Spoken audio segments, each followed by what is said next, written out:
The York Region police officer who killed a mass shooter at this Vaughan condo building has been cleared of any wrongdoing. Ontario's Special Investigations Unit has released its full report on the tragic events that unfolded here back in December and has confirmed the shooter was a registered gun owner. That's troubling for us. That's troubling for me.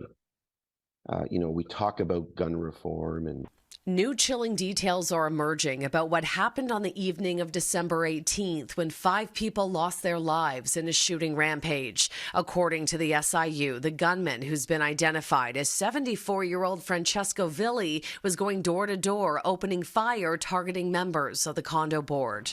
911 calls started coming in around 7:20 that evening. One caller had just been shot and later died from his injuries. Another caller was able to identify the shooter by name and told the operator he had a history of mental health challenges. John DeNino also called for help after his wife Doreen was shot while answering a knock at the door. Miraculously, she survived the attack. my wife.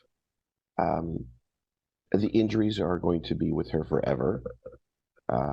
She has some permanent, disability. But those are things that you can try to overcome every day.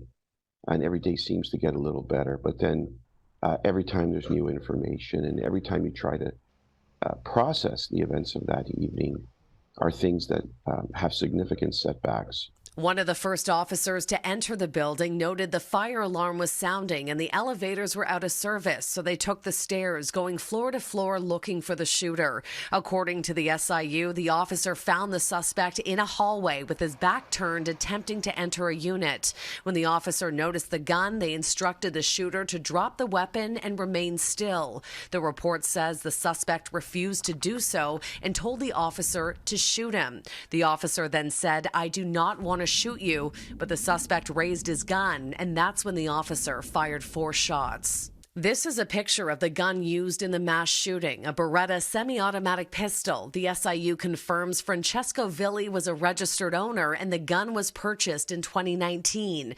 This was alarming news for John DeNino, who believes this tragedy could have been avoided. There needs to be a balance between a gun owner and mental health issues. And, the two of them put together is a very, very vicious and troublesome cocktail of what can happen. Hence, we are where we are today. Well, DeNino tells me there is no closure. Knowing the officer who killed the shooter was cleared of any wrongdoing does bring him a sense of relief and hopes it will help with what he says will be a lifetime of recovery. In Vaughan, Shauna Hunt, City News.